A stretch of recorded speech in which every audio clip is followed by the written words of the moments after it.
began most humbly some 40 years earlier, when he was a simple, hard-working apprentice to one Nicholas Cutts, a wine merchant.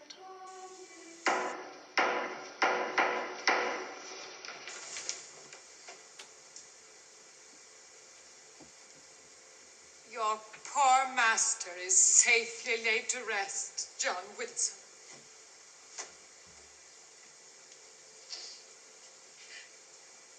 I shall pray for his soul. And I am left a helpless widow with all this, and much more beside. I will do all I can to help you. I feel faint. Broach a cask, John. I need something to strengthen me.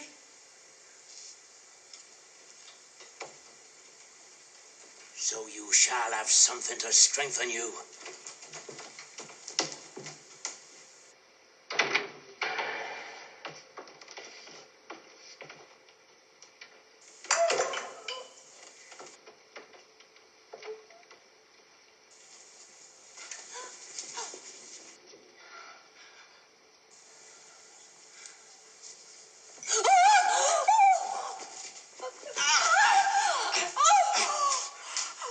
In his last will and testament, John Whitson wrote that carnal delights are snares to be avoided by a young man, for they are the quicksands where so many young men suffer shipwreck.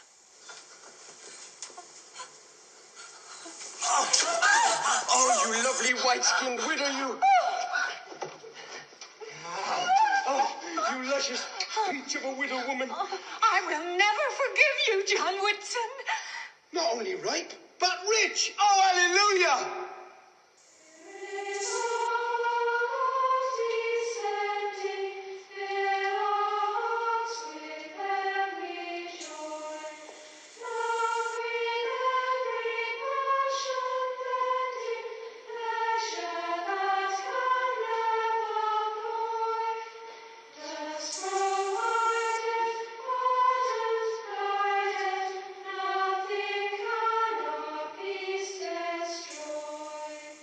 I will never forgive you, John Whitson, if you do not this moment broach the best butt in the cellar. I will! No. He wrote that God's providence had hitherto kept him from such dangers, but that you never could be sure, no matter what your age. Again, John Whitson. Again. He wrote, "Farewell, pleasures and carnal delights." A noble sentiment from, perhaps, a less permissive age. And now, the epilogue. I am with child. We must marry. My fortune's made. Turn again, John Whitson, future Member of Parliament for Bristol.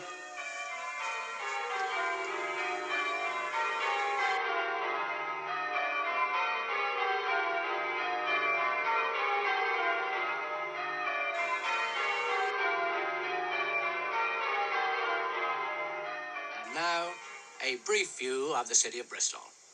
Ancient and modern, holy and commercial, wet and dry, historical and doubtful.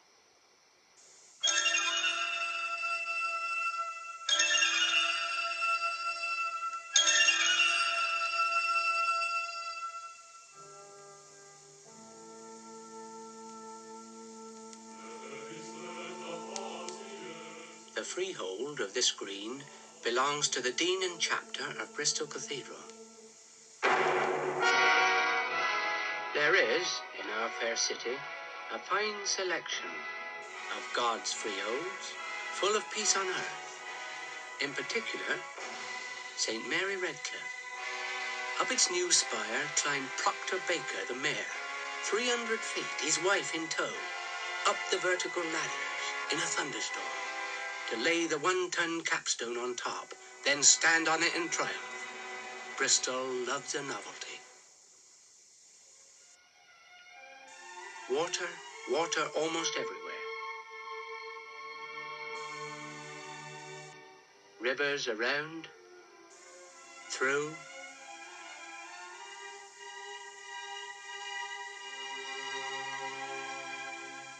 and under the city.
In the idiosyncratic past, my dears,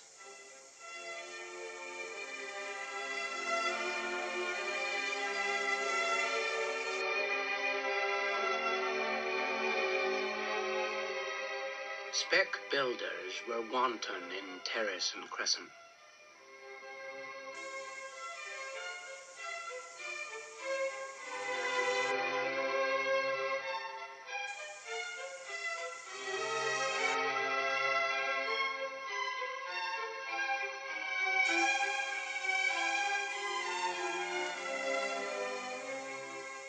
Unlike the orderly present. I don't want to boast, but we do have a record number of these in our city centre. Is it true that Bristol is built on 7 hills like Rome?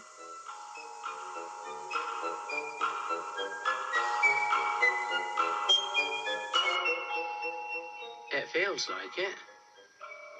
Walking.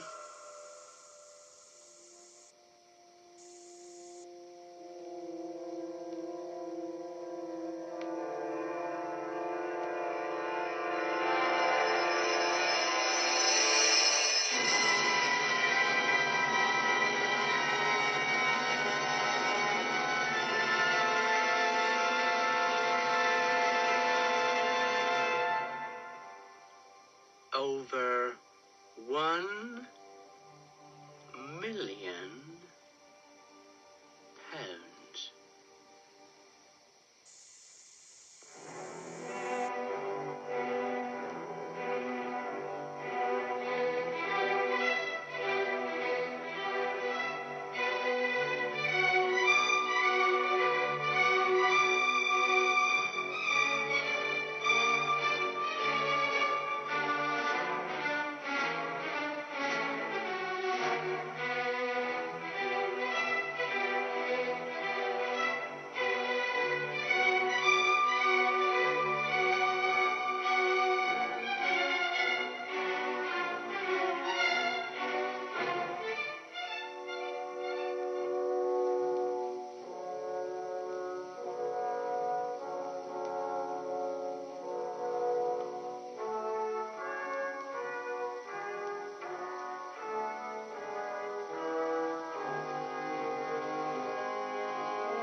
Once upon a time, children, a Bristol mayor named Canning was freed from bondage, having buried his wife. But his hopes for a tranquil old age were shattered when the king said, "I've found a second wife for you, William. I'm too old grown poor Canning," and took to holy orders, as some men take to drink, or slow boats to China. And these noble citizens are processing to commemorate the first time that Canning celebrated the Mass with rushes strewn all over the church floor.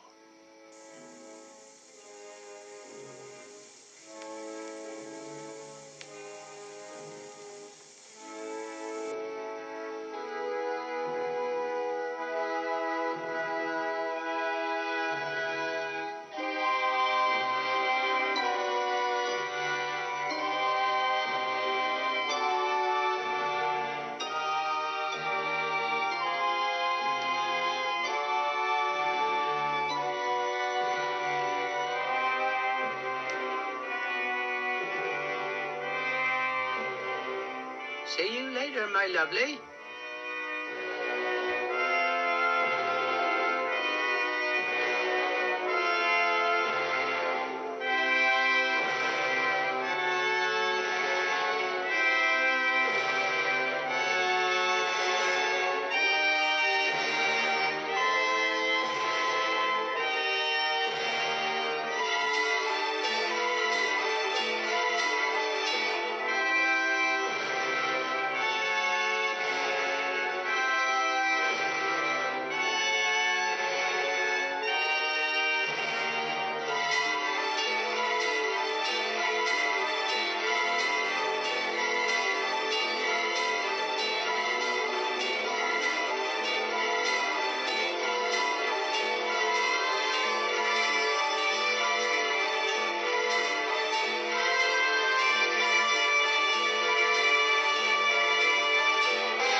There were floods in each century from the 15th onwards.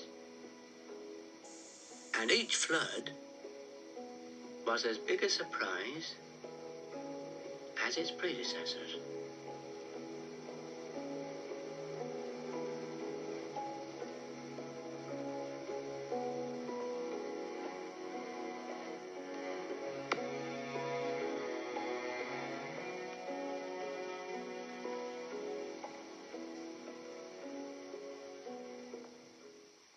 The city began like this.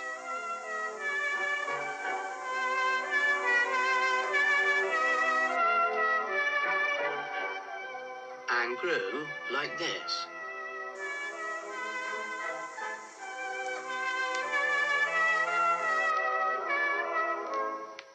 By industrious trading.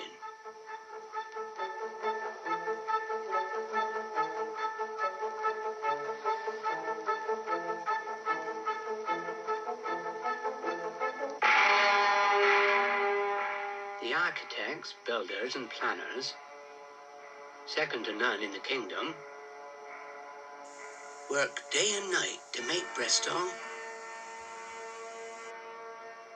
indistinguishable from any other modern, thrusting English city.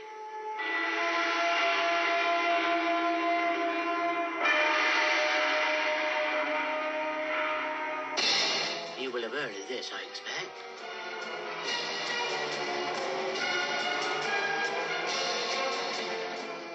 The Bristolians did it themselves 100 years or so earlier, having been provoked.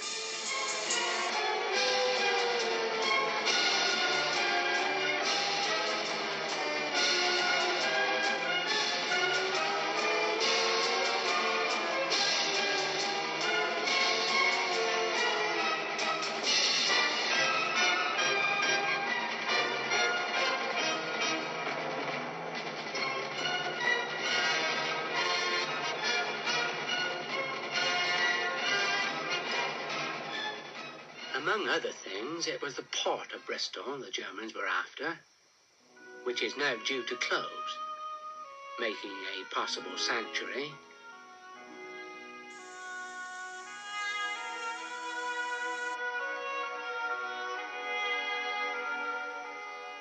For flights of lame ducks, there being a need, you might say.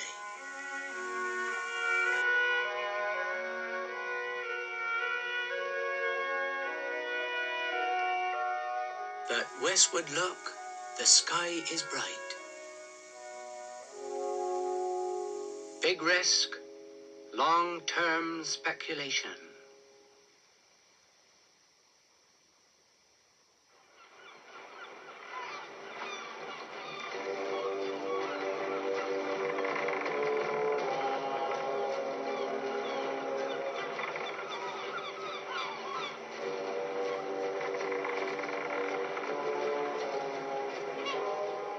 In the year 1708, Captain Woodes Rogers, a greatly respected Bristol privateer.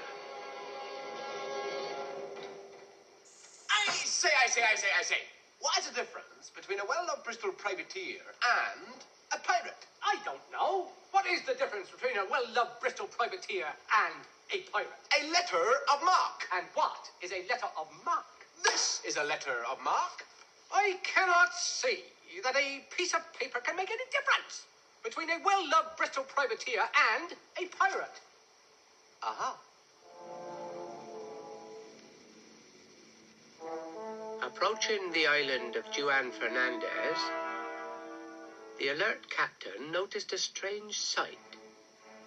A castaway.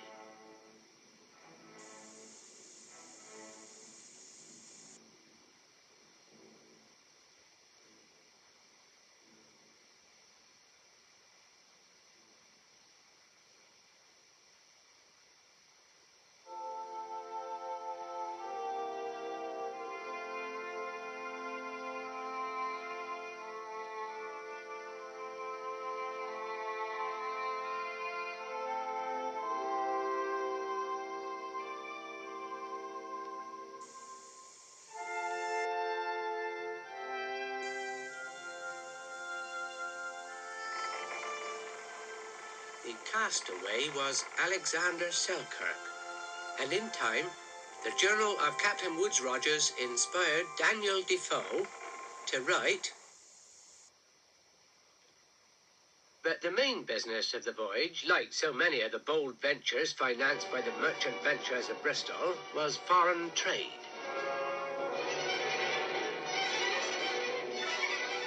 And so, in God's good time, they sailed on to Bristol.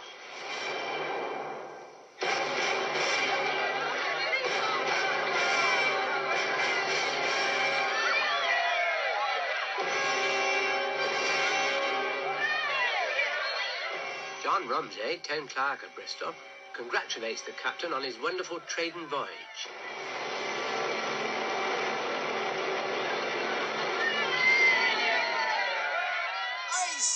I say. Is that thee, John Rumsey? The same. He was a crafty devil. I read all about him. Why, just because he bought a couple of silver candlesticks over the profits of his voyage and give them to the cathedral? Nothing crafty about that. No. The Corporation of Bristol, at the time, needed money. The Corporation of Bristol always needs money. And there were these rich Bristol Quakers, forbidden, I would have you know, absolutely forbidden by their religion to swear any kind of oath of office. Yes. So our friend John Rumsey, the town clerk, proposed that the richest of these Quakers should serve as town councillors. Should serve as town councillors? And town councillors must, by law, swear an oath or two before taking office. And any Bristolian proposed as town councillor who refused to swear the various oath of office was liable to a very heavy fine. Ah. And John Rumsey thought that up. He did. He soaked the Quakers, robbed them blind. Crafty devil.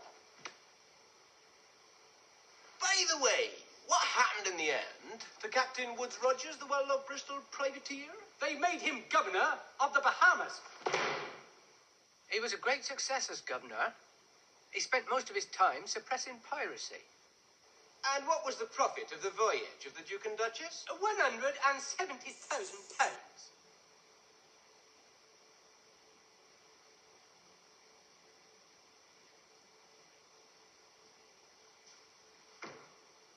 £170,000? And did that crafty Rumsey get it all? No, he had partners, and chief among them was one Thomas Goldney. Now tell me, Felix, who was Thomas Goldney? Thomas Goldney was a rich Bristol Quaker. It's funny about God and money in Bristol, isn't it?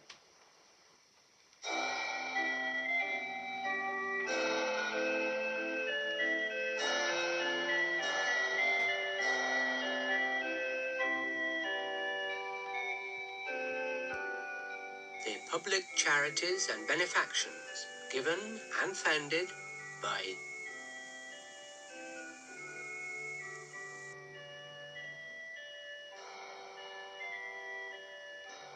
in Bristol, on St. Michael's Hill, an almshouse for 12 men and 12 women. The charge, £8,500. In King Street, 6 sailors to be maintained in the merchant's almshouse. The charge, £600.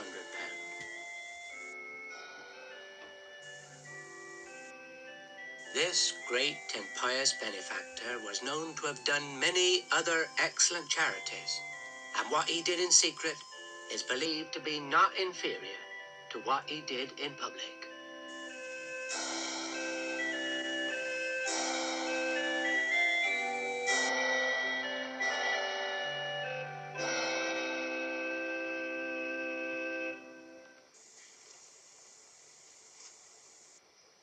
Well, gentlemen, I am now able to hear your argument concerning the trade of my company. I will judge fairly between you when I have heard you. Well, you might say, Your Honour, that the difference between us two sea captains is the same that at this time exercises the minds of all the hard-working captains in your trading fleet. Be brief. Time's money. If you not sail as often as you can too early, then I cannot give it away. All right, you Arthur, here it is in brief, then. As to the stowing of the cargo, I am what you might describe as a loose packer. A loose packer? That means less in each ship, Captain Kimber. And I, sir, am a tight packer. Noble sir, before you judge between us, the nub of my argument is this: that you spoils more of the cargo by packing tight than packing loose. No. So that in the end, there's more profit by my way of doing things. Sir, I have a plan prepared here, sir, of the bowels of one of our vessels to demonstrate my method. Now, as you can see, we divide the cargo by size. Large size forward, small, large midships, medium size aft, and small, medium in the stern. Yeah, but what you have to consider is this, Mr. Colston. Headroom. Now, I'm not complaining so much about what is laid out there. But as you know, sir, in the holds of our vessels, there is often quite generous headroom. It's 5 foot even. And I tell you what's been happening. The tight packers have been installing an extra platform at 2 foot 6 inches on either side, giving, as it were, a 6 foot wide shelf for stowing them away horizontal. Now, what you must realize is this, sir, and this is my point, that this particular type of cargo needs the air to it. You, sir, never having spent some months becalmed in tropical latitudes, will not perhaps apprehend the effect of the heat on this particular type of cargo when tight packed horizontal from stem to stern. You see, sir, the tight packers, I tell you, they've been putting away some 600 items of this cargo in a vessel of 320 tons. I don't deny that there is a wastage of up to 10% in this method, but it is the better method. Because as the 10% spoils, so we throw it over the side, so making more room for the rest. And that part of the cargo, not completely spoiled, recovers its full value after landing. But Kimber here, he'd have you pack 10% less at the beginning of a voyage. And it's certain that part of his cargo will spoil no matter how it's packed. Ergo, loose packing is lost profits. Yes.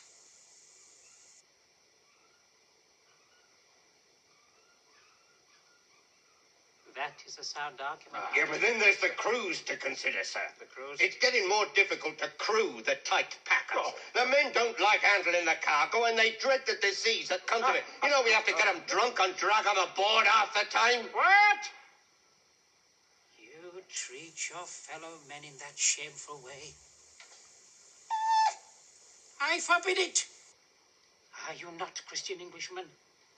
Do you not, as I insist with all to whom I give money or have any dealings, do you not belong to the established Church of England? We do. Then I order you never to behave like this to young seamen again. And if loose packing will stop the abuse, then loose packing it shall be. Remember, gentlemen, that at the last we shall all answer to God for our actions here on earth.